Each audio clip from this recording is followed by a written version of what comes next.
All right, ladies and gentlemen, welcome to what is this, episode 3, something like that, covering last night's pay-per-view, UFC 210, Rumble versus Cormier. Man, some twists and turns last night for a lot of fighters, I think. Looking at some retirements, some upsets, Controversies in the weigh-ins. weigh-in controversy, boob controversy.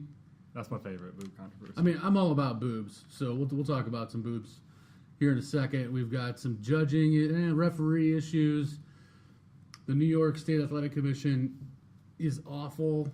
You get their shit together, there seems to be some confusion. I mean, the rules are rules, and I know that they just changed again, but man, some crazy stuff. Let's go from the top down. I want to cover the main event first. You picked Cormier to win.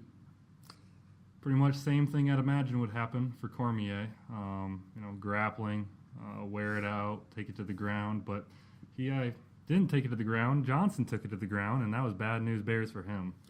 Yeah, I spent some time today looking up and listening to Johnson's cornermen talk to him during the fight, and everything that they said was, you don't have to grapple. So obviously there was a subversive game plan from Johnson. And, post-fight, obviously we all know that Cormier won. We all know what happened there. Rear naked choke. And I think if you look at Johnson's record, when he loses, it's a rear naked choke. Johnson announces retirement. He's young, 32 years old? 32, 33. Says he's got big opportunities out there, and immediately people are trying to say he's going to go play football. I don't see that happening. With a guy that looks like that, with muscles like that, there's going to be a camera in his face somewhere, I guarantee you. Yeah, he immediately denounced that too, said that's not happening. He's 32, 33. It'd be a bad idea to jump from one combat sport to a collision sport. It's not ideal, not something that he would ever think about doing. So, well, and you look at a guy who has been wrestling, fighting, training with some of the killers of the world. You're not going to go from a head injury sport to another head injury sport. It seems like a terrible idea, but Cormier did what Cormier does. He broke Johnson's spirit. He basically rolled him over and choked him out. No surprises there. I was hoping that Johnson would at least fight, and I don't think he showed up to fight last night. No, I think it was just all in his head. I think going through the camp and everything, they concentrated on takedown defense, takedown attempts for himself. The whole grappling idea, trying to up his cardio. I think he just put that all in his head so much after the first fight that it worked against him in the second fight. He was thinking about it too much. Yeah, and I think if you look at the first fight, he got broke mentally. And when you break someone down like that, that's a tough thing to rebuild. And even given there was some time between the two fights, you're going to be looking back at that fight, and you're going to be thinking about how he made you feel mentally. Now, there's one or two ways I guess you can come out of that. You come out of it like, fuck this, I'm going to go balls to the wall, and whatever happens, happens. Or you fight scared, you fight off a game plan. And I think that Johnson kind of went the second way. He didn't come out banging, although he did shatter his nose with a kick. But that was not Rumble Johnson that we're all used to seeing. I wish him the best in his retirement. I hope whatever he does, he makes millions of dollars. He's worth it. And from my point of view, thank you for showing us exactly what a deadly right hand can look like. Yeah, same for me. I'm going to miss seeing those knockouts. But I think we're going to see him again. My guess is probably on the big screen is where we're going to see him. Who wouldn't want to see that massive, mean man as an action movie actor, I think that's where his placement is, but we'll see. Coming to Netflix, probably. I'm just kidding. I don't know where he's going. The next fight down on the main card, this one was a heartbreaker for a variety of reasons. Dutchie and I both pulling for the All-American Chris Weidman against Gegard Mousasi. Man, Weidman came out looking great. He was sharp. His hands were on point. And then it all kind of slid down a shit slope for him. He was in a kind of a standing head and arm, and went to put his hands on the ground so he didn't get kneed in the face. Got kneed in the face. The referee jumped in, said it was an illegal blow. Now, in a state like New York where instant replay is not legal, the referee makes the choice. And the referee, and even Joe Rogan and John Anik and Cruz all said it looked like an illegal knee. Upon further review, he only had one hand on the ground, which is not an illegal knee in New York. So the strikes were deemed legal. During the time that they were doing this, the doctors came in the cage and were talking to Chris Weidman and deemed him unfit to continue. Now, a couple things are wrong with this overall. If the referee, Dan Brugliotta, had seen no hand on the ground and the fight continued, how does it end for Chris Weidman? Probably not well at that point. He was pretty banged up. The other side of that is, without instant replay, we don't know that the knee is illegal, and the doctors are probably going to still come talk to Chris, deem that he is more than likely concussed, and call the fight anyway. The unfortunate thing is these changes all just came into effect in January. MMA in New York has only been legal for like 6 months, so none of them know what the fuck is going on. Was this the second card in New York? Third card, No. third UFC card. So there's definitely some growing pains, and it's unfortunate that kind of played out the way it did. From that point, I don't see Chris coming back and being a viable contender for the rest of that fight. I did have him winning the fight up until that point, though. But yeah, the tough thing is the unknown. You just don't know what could have happened. Fighters get damn near knocked out all the time, and then they end up knocking out their opponent. So it flip-flops real quick. It's just the unknown. So immediate rematch, in my opinion. I think everyone's opinion. Let's just get a rematch done and over with and find out who the real winner is and go from there. And Mousasi said he'd fight him at UFC in 212, I think. Yeah, UFC 212. I think that what matters to me is that, one, Mousasi's contract's up. He's coming off a win now. Dana White said he wants to sign him. He said he wants to be in the UFC, so I don't see anything happening there. And obviously now there's some unfinished business with Chris and Mousasi to get that fight, He's finished humble in the as books. fuck too. He's humble as Super fuck. humble. So he's gonna give the other fighter his due. And I think you'll see that fight before the end of the year. I think that Chris needs to take some time. He was concussed in his in-ring interview after the fight was called. He was slurring his words with Joe Rogan, which made me feel kind of bad for the guy. But we're going to see that one again. They're going to run that one back for sure, and we'll have a round 2 of that fight. Now, the fight before that one was a fight that Dutchie and I were both not excited for a variety of reasons. And we're going to touch on some things here, but we had Cynthia Calvillo against Pearl Gonzalez. The fight almost didn't happen because in New York, you cannot box Fake boobies. with breast implants. And apparently Pearl Gonzalez let the commission know that she had surgery and had breast implants, and they told her that she couldn't fight. Now, it kind of exploded on the internet. I know Dutchie and I were talking at work, like, oh my God, they're not going to let her fight. And it got reversed. It got allowed, whatever you want to say that happened. And the fight went down. They consulted her physician that did the implants and everything, and talked to him about it and what the threats are of fighting with breast implants. And I guess they made a unanimous decision that it was okay to fight with them. So, well, and I think from a medical standpoint, I'm obviously not a doctor. I skipped that part of education. I did some research to see what are the chances that it's gonna explode or have a rupture. And as long as it was done after 2006, they said that they're much, much better, and it's probably not going to happen. So I think medically she was going to be all right. Unfortunately for her, she did end up fighting and did not look to be very good at MMA. I think Calvillo might be the real deal. I mean, she came out, she was aggressive, she let her hands go at the beginning of that fight. I mean, she was throwing bombs, and Pearl Gonzalez, I'm not sure if it was the plan to get punched in the face 1,000 times or punched in the arms. She was blocking most of them, trying to get Cynthia to punch herself out. But when the fight hit the mat, it was a game changer. Gonzalez, I believe, is a purple belt, and Calvillo might be a brown belt. But Calvillo's ground game was on point and in getting the submission. But it was a great fight. I think that Calvillo is going to get a pretty big push. This is her second pay-per-view fight in 35 days.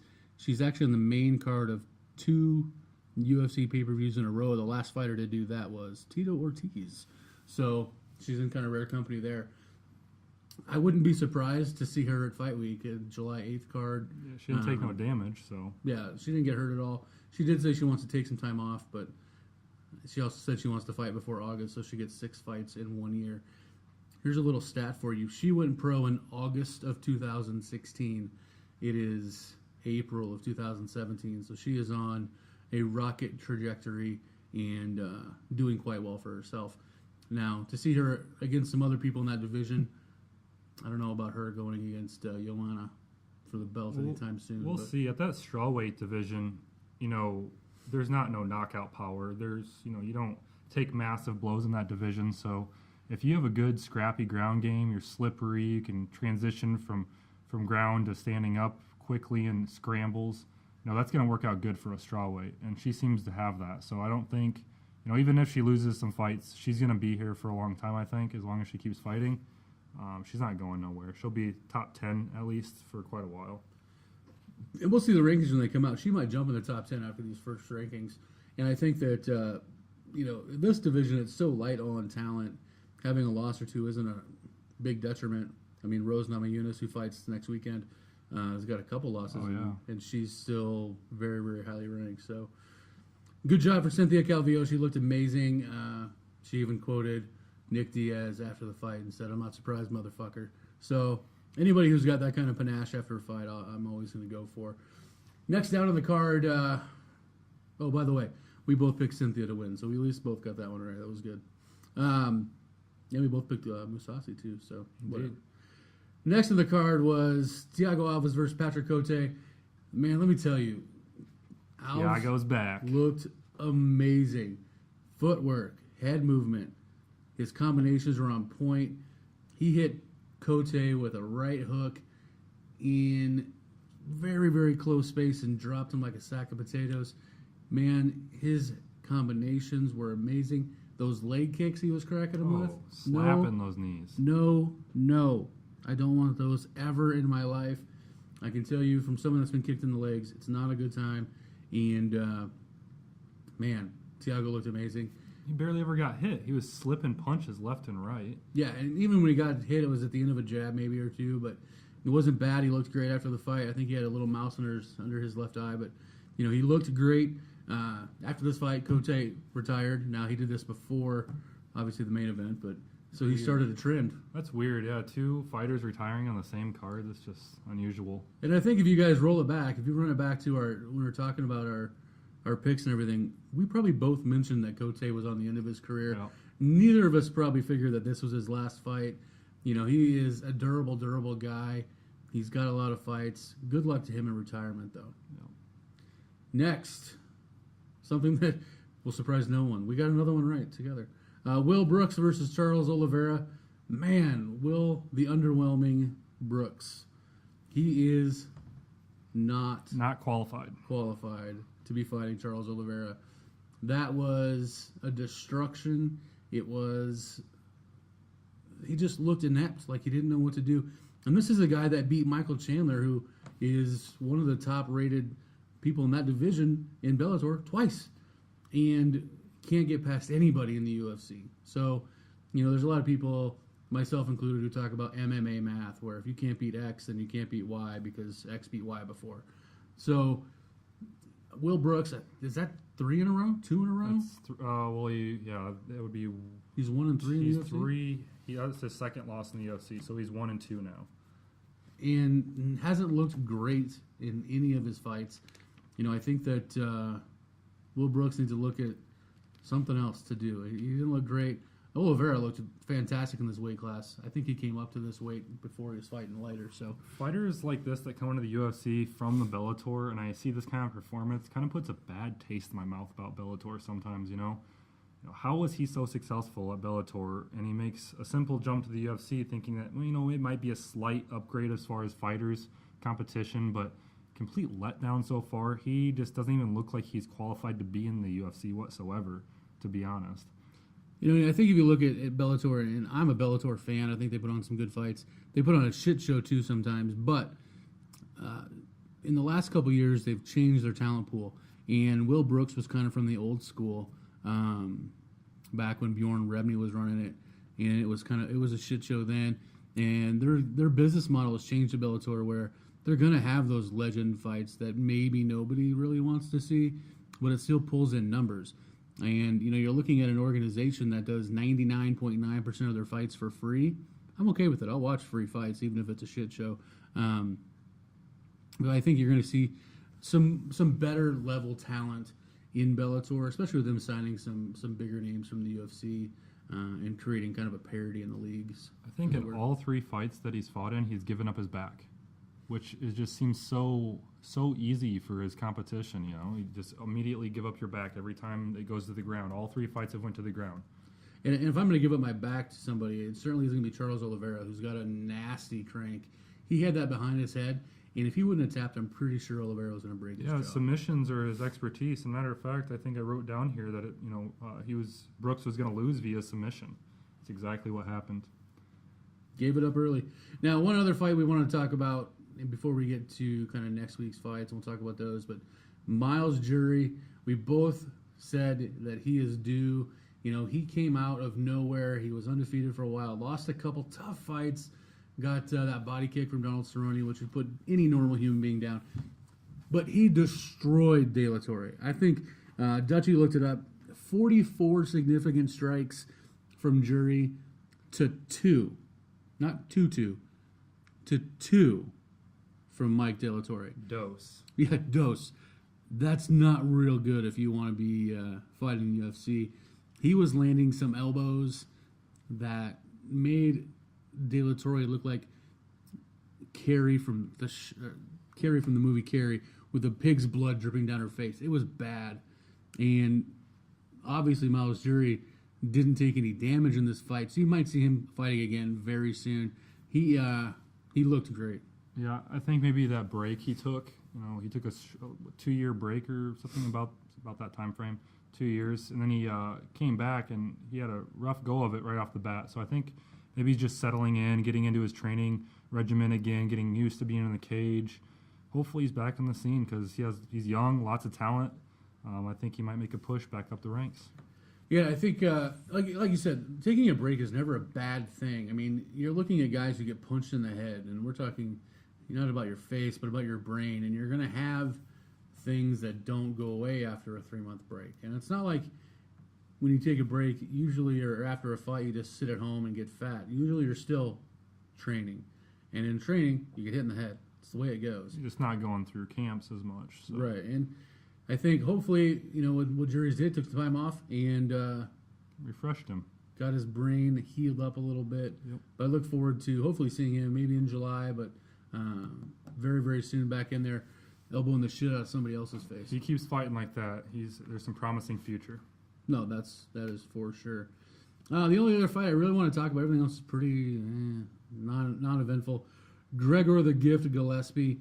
I can tell you, I was watching this fight, and Dutchie and I were both high on Holbrook for this fight, and I think Gregor threw a really interesting combination, and I'm going off of memory, but I think he threw like a back two and then a hook off of it and just smashed this guy into the next planet and finished it up with some ground and pound. Great fight for him in his hometown, and I believe he got a $50,000 bonus for it. I'll take that, $50,000. Yeah. Not bad. He was only in there for a few seconds. It was over fast.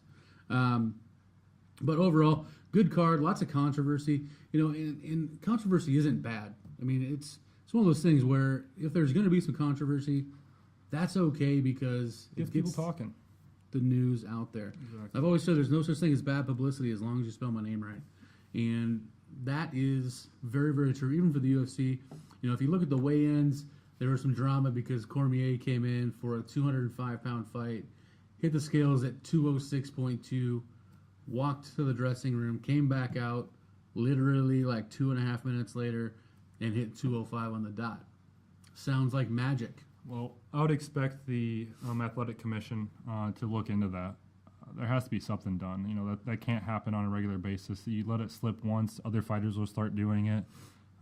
They need to review it, either a slap on the wrist, give him a talking to, make sure he doesn't do it again. But that has to be a one-time deal. And for those of you that didn't see it, so basically he came out, weighed in with a towel. So what that means is he was already having trouble hitting weight anyway. They brought the towel out, missed weight, came back out, brought another towel out, and this time as they were holding the towel, basically he rested his hands or pushed down on the towel a little bit, which put him right at 205 even, which is cheating. I mean, if you think about it, this is a fight that if he doesn't make weight, that fight either A, doesn't happen, or B, he loses his title no matter what happens at the end of that fight. You know, it's a frightening thing to think about, and luckily for the UFC and for DC, no one saw what he was doing. Even the commission didn't see it. So again, another fuck up by the New York State Athletic Commission. And even afterwards, they were interviewing the main guy, and he said, no, he didn't touch the towel. Well, buddy, unfortunately, there's 40,000 cameras looking at this guy grabbing a towel to make weight. You're going to see some changes. I know that when I've been at weigh-ins before, they explicitly tell you if a towel's out, you cannot touch it. Yeah, it's a known trick. Yeah, it's not like he's the first guy to do this shit. He's been wrestling forever. I guarantee you, he's done it before. It won't be the last time. Hopefully, it gets caught. You know, I don't think they'll do anything. They won't fine him or anything like that, because then they would have to say that they were complicit in making the fight happen when it honestly shouldn't have. And looking at how he walked out to weigh-ins, he wasn't going to go cut another 1.2 pounds. Yeah. It doesn't sound like a lot. 1.2 pounds is a lot to cut when you've already been cutting and don't want to cut. Yeah, anymore. It's not like he had a bunch of water in his system either. So it's not like he walked back, threw up or something. You know, when you're cutting weight like that right before a fight, you're dehydrated as fuck. You have no water in your system. If you try throwing up, you're probably just dry heaving. So there's no way he... Which might be the worst experience ever. I've never dry heaved while cutting weight, but I can imagine that it sucks pretty bad. Yeah, I can tell you that if you're going to miss by a pound, at that point, you're going to have to go hit a sauna, you're going to have to hit a treadmill, and you're going to have to put in some time, and it's not going to be 2.5 minutes to make weight. So, you know, it's unfortunate that it happened. Hopefully, we don't see that stuff coming forward, but, you know... Yeah, when you get a chance, YouTube it. You know, weigh-in towel trick. It's all over YouTube. Fighters do demonstrations of it all the time. It's a known trick. He did it. It's obvious. Get it fixed. Don't do it again. Yeah, but I think you're going to see... you'll see them being very, very... Shush about it. Yeah, it's going to go away, but no one's going to be doing that again. I know that when the women do it, occasionally they'll have them do what some of the media calls the halo of shame, which they actually can't touch. It basically covers their whole body. So I'll probably see that a little bit more than yeah, well, maybe just the regular towel trick. If Cormier is going to continue fighting, it seems like he's having a tough time getting to 205. You know, he started out at heavyweight. I don't know if he's going to retire or continue fighting at 205 or maybe bump to heavyweight. I don't know what he's going to do, but hopefully John Jones gets to see him again, and he better hope that he don't have a tough time cutting next time. I honestly don't think that he wants anything to do with John Jones. Who would? I mean, that guy's a scary, scary individual. All right, so that's UFC 210. That's in the books.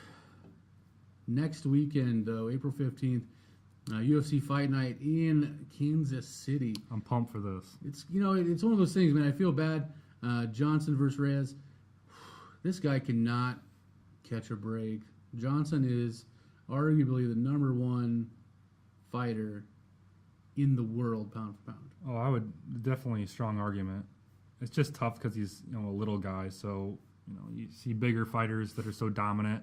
It's hard to compare and say that he's pound for pound, but he is dominant. And this isn't even the most exciting fight for me during this card at all, to be honest with you. I mean, Demetrius Johnson, he's so dominant at that weight at 125. I mean, it's almost a given, I feel like, who's going to win this fight.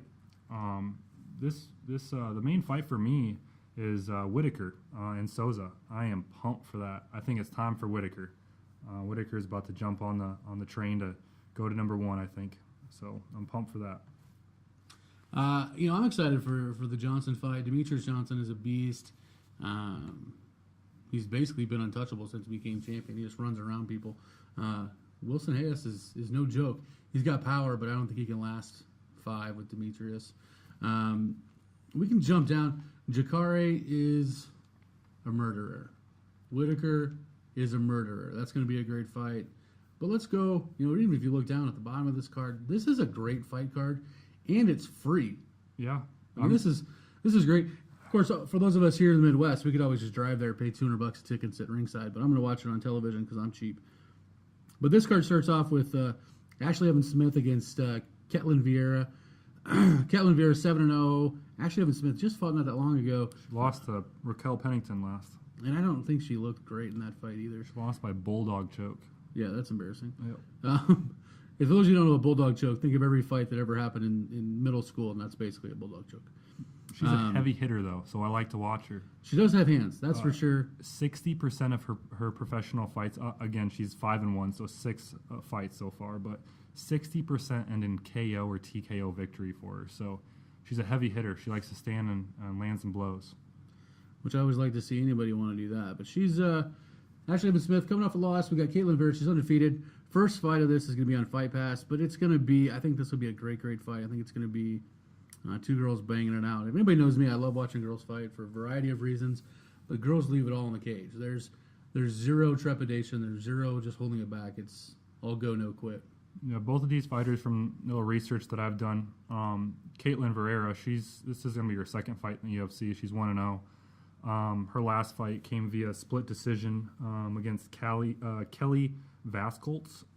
So just a newcomer as well, so it wasn't too impressive. But both of them don't like to go to the ground. Ashley Evans Smith and Vieira, they both like to stand. So I would anticipate them both standing and just blow for blow and see who comes out on top.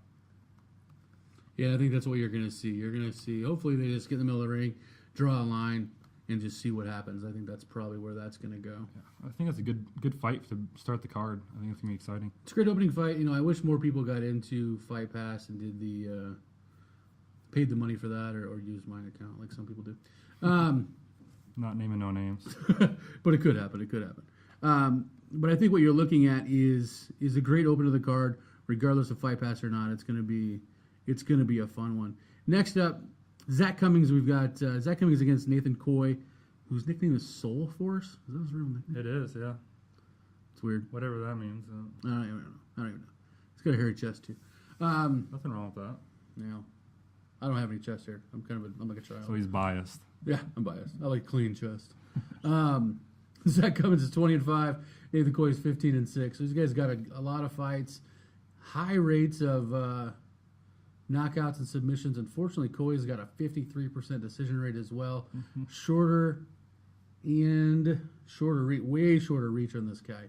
6 inches shorter, that's a long ways to be away from a guy as far as striking goes. That's like me fighting Dutchie, and that's just going to go badly. But Zach Cummings likes to bang it out. I think that you're going to see him come out swinging, take it to the ground, and probably submit this cat. He does like submissions. Nathan Coy, he's 1-1 in the UFC. He has a tendency to take fights to decision. 8 decisions, 4 subs and 3 KO wins of his professional fights. So Zach Cummins, he's been in the UFC. He's had 7 fights in the UFC, 5-2, I believe.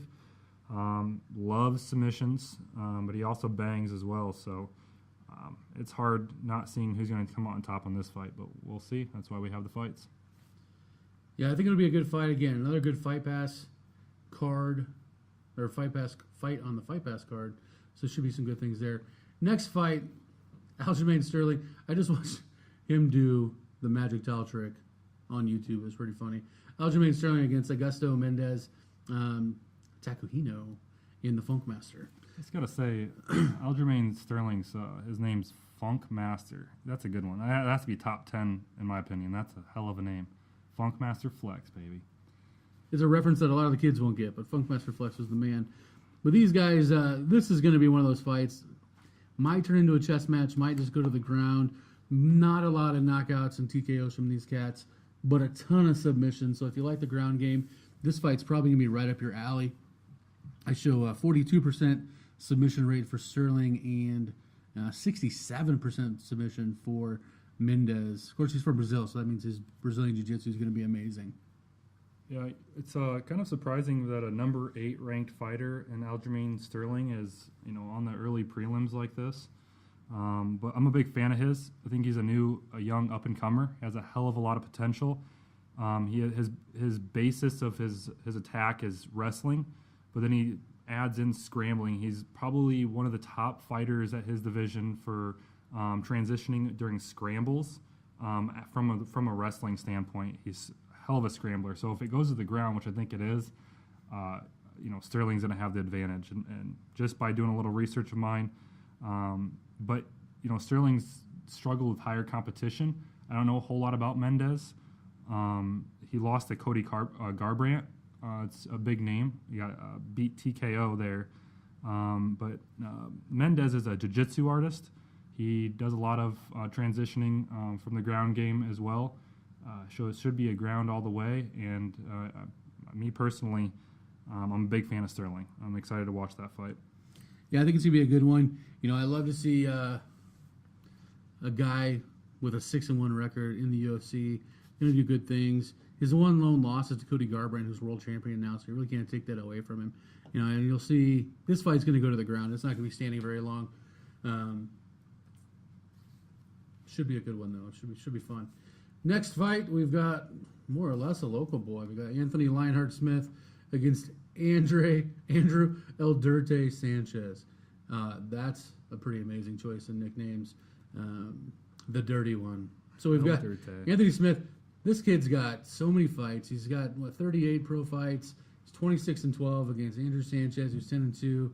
Anthony Smith is one of those guys. He goes hard. Does he fight every weekend? Yeah, I mean he's been fighting for a long time, and I think I've fought on a card with him before. Great guy in the locker room, lots of fun, totally hilarious, and a killer. I mean, he's got high submission rate, high knockout TKO rate.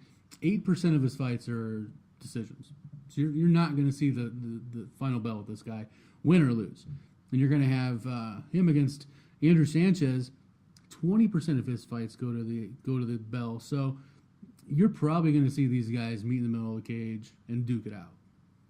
Yeah, I'm a big fan of Anthony Smith. Fighting out of Omaha, so he's local to me.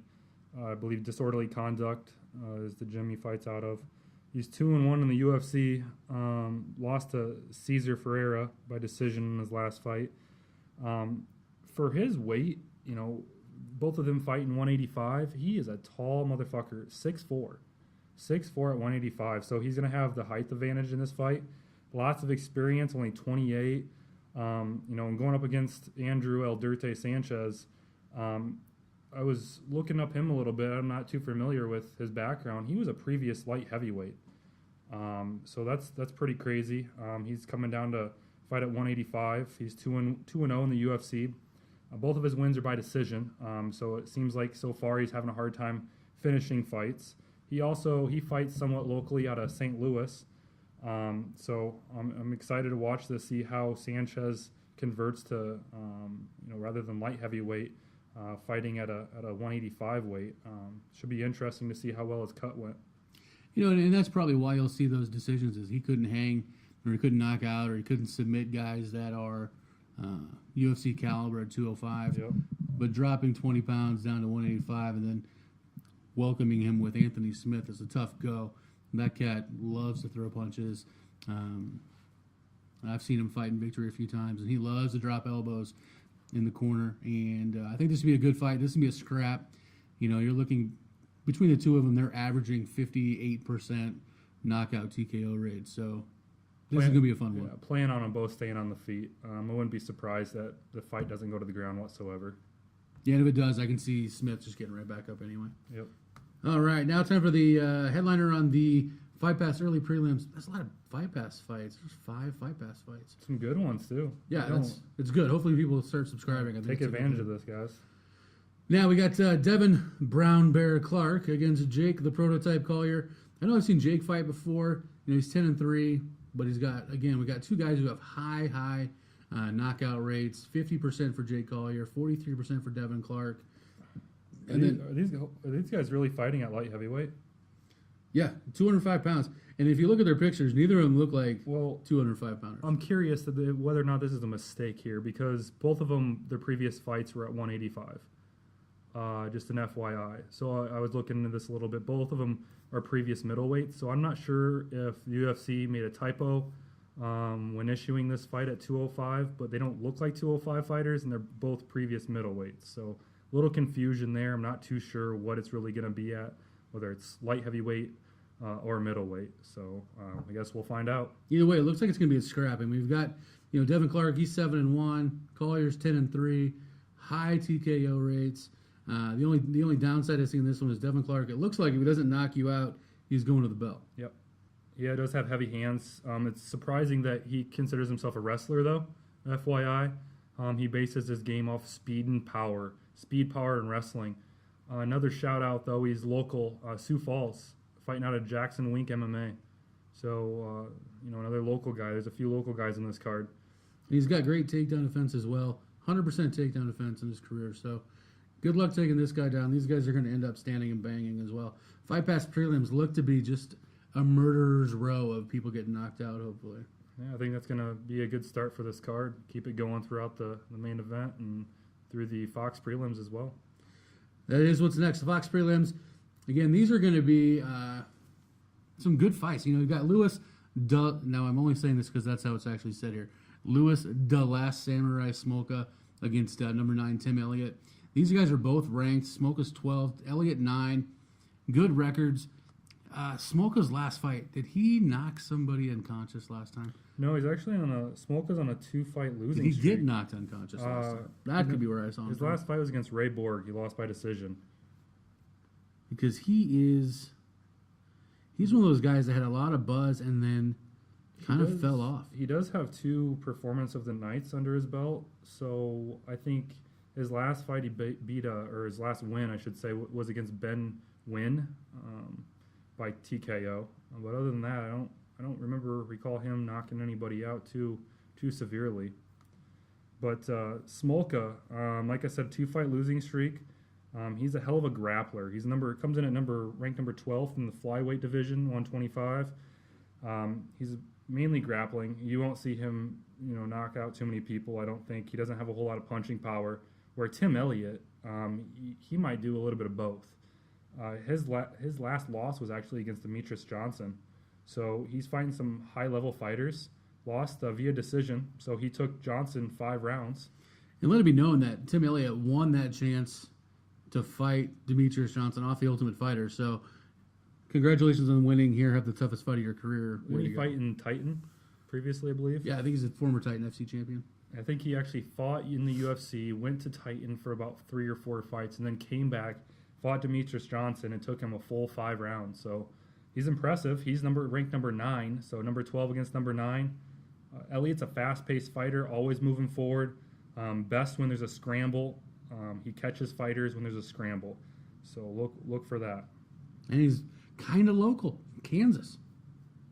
Like I said, a lot of local fighters in this card. The UFC does really well when they do that. They'll bring in local guys. But this looks to be a really good fight. I think you're going to see some good exchanges here, and hopefully the hands keep on flying. All right, next up, we've got Bobby the King Green against Rashid Goretz Magomedov from Russia. I'm pretty excited for this fight. I'm a fan of Bobby Green. He does a little of everything. He's a well-rounded finisher. He's always looking for a finish. He has lots of cardio, so he's constantly going. He's 30 years old. Time is now if he's going to make a run. He's 23-7 in his professional career. His last 2 fights, he took a TKO loss, though, to Dustin Poirier and a decision to Edson Barbosa. So he's on a 2-fight losing streak. Yeah, but if you look at those fights, that's okay. Oh, yeah. It's okay. Tough fighters. And he took Barboza to a decision, which means that he got his shit kicked out of his legs for 15 minutes. Yep. And Dustin Poirier is no joke. I just want to point one thing out about Bobby Green. He is hard as fuck to take down. So his fights usually end in a finish. He never gets taken down, so they stand up. There's lots of transitions. They end up throwing dogs at each other for 3 rounds. Looking at Rashid Magomedov, 5% submission rate. So this guy's not trying to go to the ground. He's trying to stand and bang or to go to a decision, which is kind of a weird situation. But I think this is going to be a great fight here as well. I've seen Bobby Green. He didn't look awful against Dustin Poirier, but Dustin Poirier has a chance with anybody to knock their head clean the fuck off. Oh, yeah. Poirier is one of my favorite guys out there. So I think you're going to see a really, really good fight here on the Fox prelims. Moving on quickly, we've got Patrick Williams against, well, I'm going to screw up this last name, Tom Duquesnoy. It doesn't even have a country listed. He's like from parts unknown. It's France. Old school WWF. He's from France. Well, FYI, I believe cage MMA as of 5 years ago is illegal in France. yes, it is illegal, and they've got some absolute killers from France as well. Yeah. Which is funny. So I think they can train there, but they can't fight there. That's right. They call him the Fire Kid. Did a little research on him. This will be his first fight in the UFC. 23 years old, young. He's known to finish fights, very versatile. Lots of hype about him. So they're giving him an old veteran, Patrick Williams. A lot of people don't know a whole lot about him because he got into the fight game a little late because he's 8-4 in his professional career. But he is a really good wrestling, strong speedster. For 35 years old, the guy is fast. He's 1-1 in the UFC, has a performance of the night under his belt. And another tidbit here, again, he's only 8-4, not a whole lot of fights, but he's never been taken down, not once.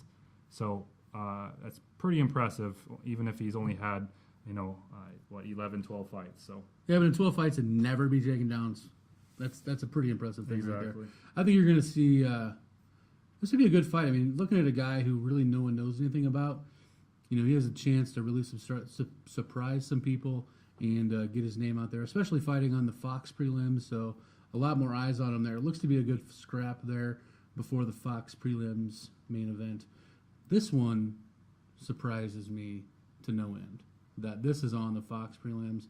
We've got Alexander Volkov, Drago for your Rocky IV fans. Yeah, real quick, Volkov, he's ranked number 11 in the heavyweight division. So there's some hype about him. People like his capabilities. Tall fighter, he's 6'7". So takes on Roy Nelson, you said? Yeah, Roy Nelson, Big Country, the guy who looks the most like me in the UFC. So even fat boys can dream as well. Only difference is that Roy Nelson's got nasty heavy hands. But you're looking at Volkov, 27-6, 6'7". That's just a massive individual. Roy Nelson is not so tall, so he's going to have some reach disadvantage for sure, being the shorter, fatter guy. Two drastically different fighters. The way they fight as well, not just the way they look, the way they fight as well. Volkov, he's known to throw leg kicks, high leg kicks, throwing them to your jaw. So watch for that, being 6'7", and Roy Nelson's quite the opposite. Roy Nelson has heavier. I think he's going to have like 15, 20 pounds on this 6'7" Volkov. But like I said, Volkov's versatile in the stand-up, where Roy Nelson wants to get body to body with you, back up, exchange, hope to catch you with an overhand right, etc. So quite different fighters. And I wonder, a lot of people don't know, Roy Nelson is very adept on the ground. He is a Brazilian Jiu-Jitsu black belt, legitimate on the ground. I wonder if he's going to try to take this fight to the ground because he is at a significant reach disadvantage. 8 inches in reach and 3 inches in legs, which is... You say that, but then he knocked out Bigfoot. And Bigfoot's a big... Yeah, but who hasn't knocked out a Bigfoot? Well, that's true. He got the jaw the size of California. Right. You can hit it from anywhere, so it's all right. You don't have to worry about angles with that guy. I think his father's Jay Leno. It might as well be. And some really tall Brazilian chick. So we've got these two guys. You look at their knockout rates. You look at their submission rates. It's pretty even keel as far as that goes. But different fighting styles. It sounds like Volkov is more of a tactician, whereas Roy Nelson's doing whatever he can to lean out and throw you that big overhand right and try to knock your face off. Volkov considers himself a standing striker with jiu-jitsu mixed in, where Roy Nelson's known for grappling, a world-class grappler, and his KO power. So, like I said, drastically different.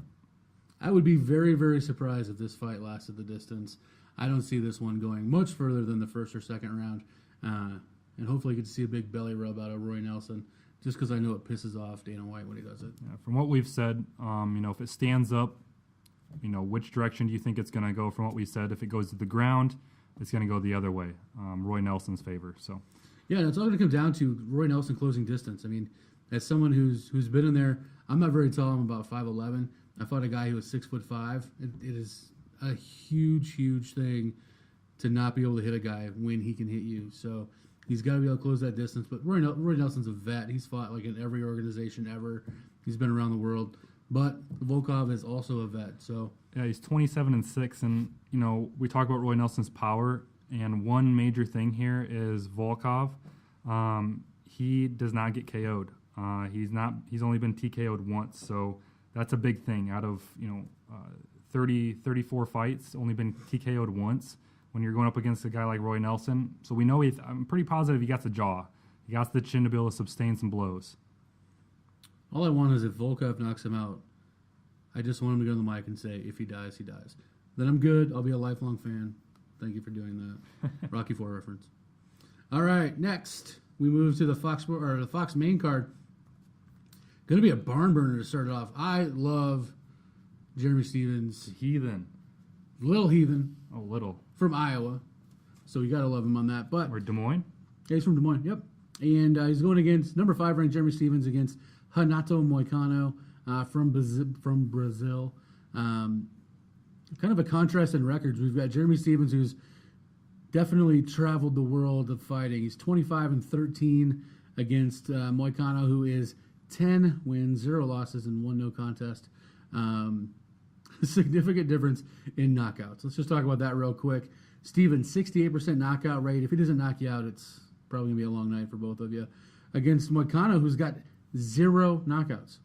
He's got 11 fights. He's never knocked anybody out. So we're going to have a contrast of styles for sure. Yeah, 2 fights in a row that, like we said last time, that Roy Nelson-Volkov fight, 2 drastically different fighters. So button heads here, 2 fights in a row.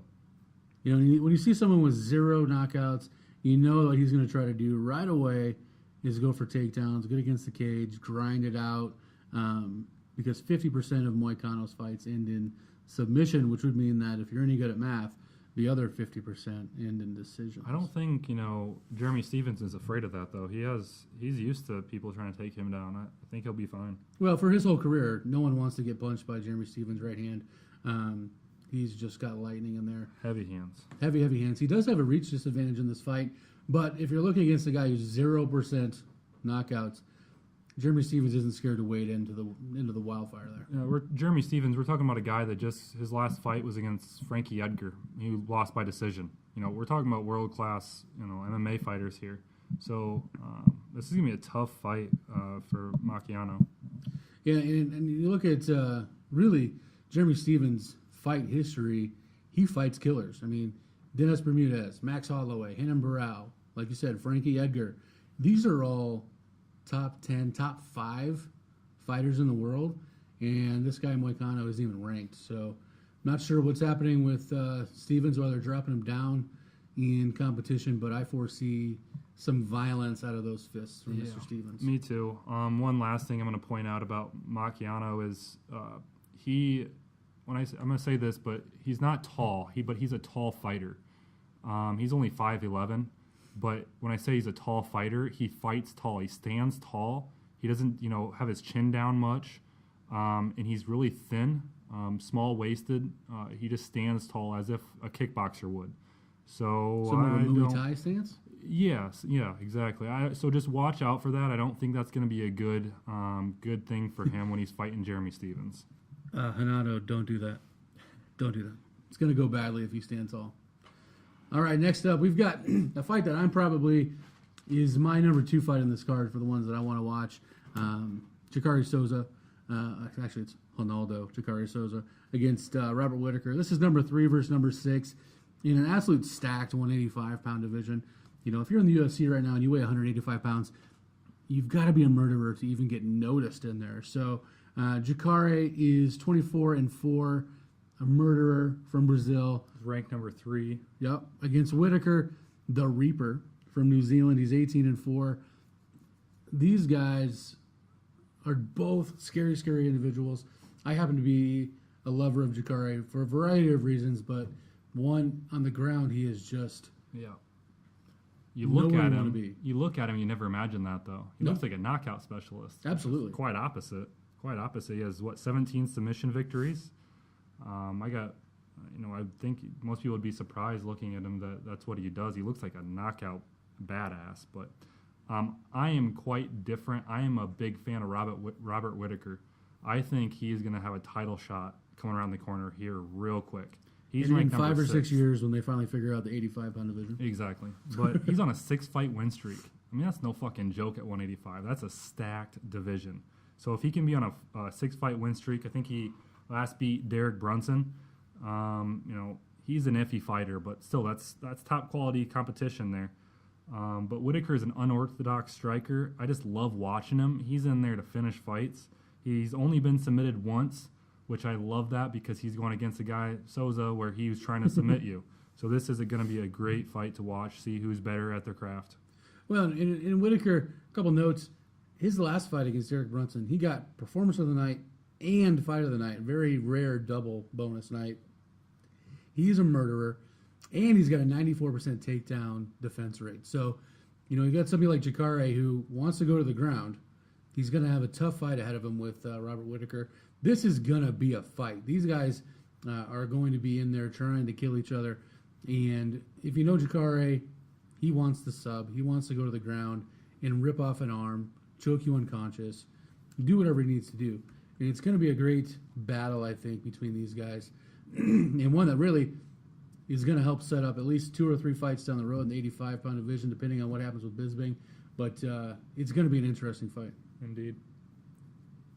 All right. Up next, this is a fight that we talked about a little bit that I like, girl fights. But this one, we've got Thug Rose Namajunas, number 4 in the world, against the Karate Hottie, number 6, Michelle Watterson, both from the United States. Neither one of them have really, really impressive records. I mean, Michelle Watterson's 14-4, Rose is 6-3. Rose, coming off the Ultimate Fighter, had a title shot. She's so young, and I can tell you, this one's a little bit tough for me to call because I've trained down at 303 Training Center in Denver with Rose, and that is a hell of a school. She is nasty on the ground. And we've got Michelle Watterson, who is equally adept in all areas of fighting. I think you're going to see 2 girls who really want it, because we're going to see what's going to happen at this fight, in this very, very tight division that they're both fighting in. Yeah, this is a really good fight. They're both equally skilled, I'd say. Rose, she jiu-jitsu and striking, it seems to be her forte. But she lacks punching power, so she's going to hit you a lot. She might cut you, but she's just so slight at the weight that she fights at, 115 straw weight, that she doesn't have punching power, which isn't known for that division. But with her expertise being in striking, I'd like to see her have a little bit more of that power. She's slippery as fuck though, and she's strong for how long she is, long and skinny. Where Michelle Watterson, she's well-rounded. She's very flexible when it goes to the ground. You'll see her get contorted in weird positions, and she's going to be able to slip out of holds. She's real fast. So she's a previous Invicta and Strikeforce fighter. Her last fight was against Paige Van Zant. I'm sure you've heard that name. She submitted her in the first round. So she's quality, and I'm excited to watch this fight. Yeah, I think you're going to see a lot of grappling in this fight. Like you said, Rose isn't known for punching power. She has 0 knockouts ever. She almost reminds me, and I'm going to get some flack for this, I'm sure, of the Diaz brothers. They're not going to knock you out, but they're going to pepper you with shots until it opens up a takedown or opens you up on the ground, and then they're going to go for the submission. Rose coming off a loss to Karolina Kowalkiewicz back in July, but before that, she also beat Paige Van Zant, Tisha Torres. So she's got, some quality wins on her record. I think this is going to be a grappling fest, much like the ladies' fight was last night. But, with these two, I think it's going to be a fun time. I think this division needs another star up in the ranks. I don't know if Carolina is going to be able to beat Joanna. So, going to be a fun one for sure. But it's going to be a lot of 2 ladies rolling around the ground together. Yeah, if I were going to say that if there was one fight on this card where you could look at a fight and say these 2 fighters are on par with each other, same quality fighters, this is the fight. These 2 fighters, to me, are on the exact same line, exact same place in their career, same quality of fighting at this point. Yeah, I'd say that their skill level is almost exactly the same. Looking at the records, you might say Michelle's got a little bit more punching power because she's got a couple knockouts. But again, like you said, Rose is not the biggest human being in the world. I can tell you when I met her that she is very, very small, and it's even funnier if you know that her boyfriend's Pat Barry, who is a huge, huge guy. That's odd. They are hilarious together, but I'm really pulling for this fight to be amazing. They've both got performance of the night bonuses before. Actually, I think they both got them for beating Paige Van Zandt, which is kind of a funny thing. Knock on her. Sorry, Paige. You're hot. Sorry, Paige. Just go keep dancing or cooking or whatever it is you're doing now. I'll still watch you. Fighting's not for you. But we've got one more fight left in the card. We've kind of glanced over it a little bit. We've got Demetrius Johnson, pound-for-pound champion, against number 3, Wilson Reyes from Brazil. I think this is going to be a great fight. I don't think that Reyes can win because he's going to have a shit ton of a hard time catching Demetrius Johnson. Yeah, I actually think the quite opposite. I don't think this is going to be a good fight at all. I just think it's going to be a dominant fight for Johnson. His speed, conditioning, and technique is just out of this world, I should say. He's coming off. He beat Tim Elliott via decision his last fight.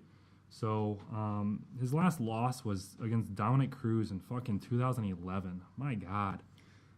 This is a record performance, too. If he gets this one, he'll have the most title defenses in UFC history. Yep. So Wilson Reyes, Rice or Reyes, however you want to pronounce it, ground and pounder. He's known for ground and pounding and boxing. You look at him, he has the body of like a middleweight. I don't think you can put much, muscle mass on that body. Shaved head, looks like a brawler. That's how he wants to portray himself. His weight cut's got to be awful. Oh, yeah. But he's never been subbed before. But he's been KO'd twice. He's never won by KO or TKO. He has 12 decisions and 10 sub victories under his belt, but he's never won by TKO or KO, which is quite different when looking at him and what he considers himself as a ground and pounder in boxing. To not have a TKO or KO under your victory column, that's bad news. So I see this as not going to be a good fight. I think that this is going to be a dominant fight for Demetrius Johnson. What do you think happens with Demetrius Johnson? There's really no one else for him to fight. They had to get a guy off of the Ultimate Fighter to fight this guy. Does he need to move up? It's about time. That or just, do what he wants to continue doing and keep on dominating this flyweight division and play Xbox for the rest of his career. See, here's the problem. He's the champion, and he's on the main event of a free card. He can't get any play. No one cares because he's not known for knocking people out, and most people like knockouts. He just outpoints everybody. But if you've watched him fight, it's a thing of beauty. He's in and out, lands the ones and twos, and gets out. Throws some kicks, in and out. You can't catch him. That's the hardest thing to do is catch this guy, and it's going to be tough to do. I don't see anyone in this division right now really being able to do it. Same with him though. Like his body type, it just doesn't seem equipped to be able to gain weight and keep his speed.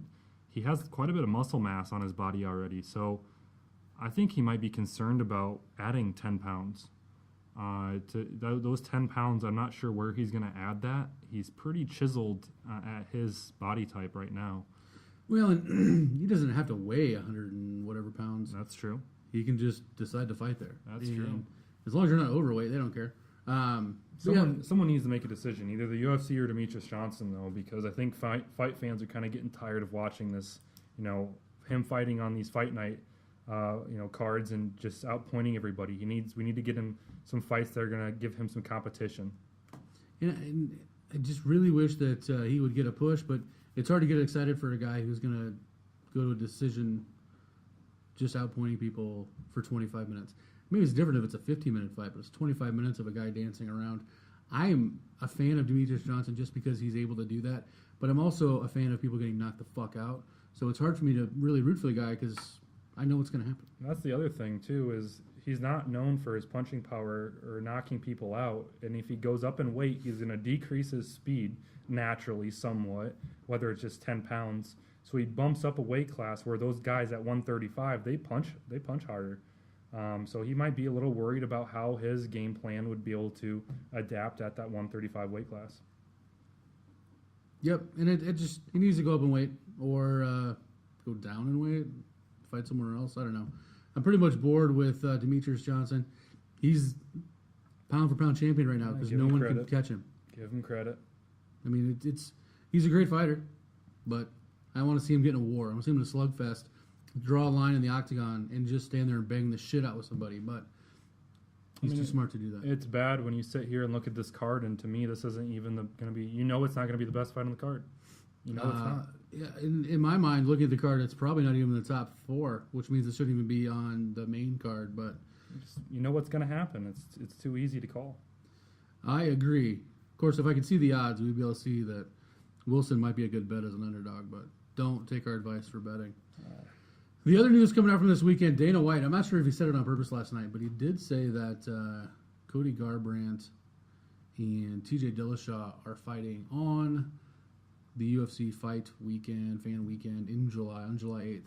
Pretty excited for that. But up until then, we've got this fight card. Going to be a good card. It's free. You're going to have some good fights on here. You're definitely not going to lose any money on it, so that's a good thing, unless you bet stupidly. But it's free. It's going to be a good card. You know, this weekend I'm kind of in awe still after last night's drama from like everyone retiring or getting fucked by a referee or fake boobs. So it was a weird night for MMA, but we look forward to this card next weekend. Yeah, I am pumped for this card. Tune in, guys. Thank you guys. You guys have a great week. We'll talk to you soon.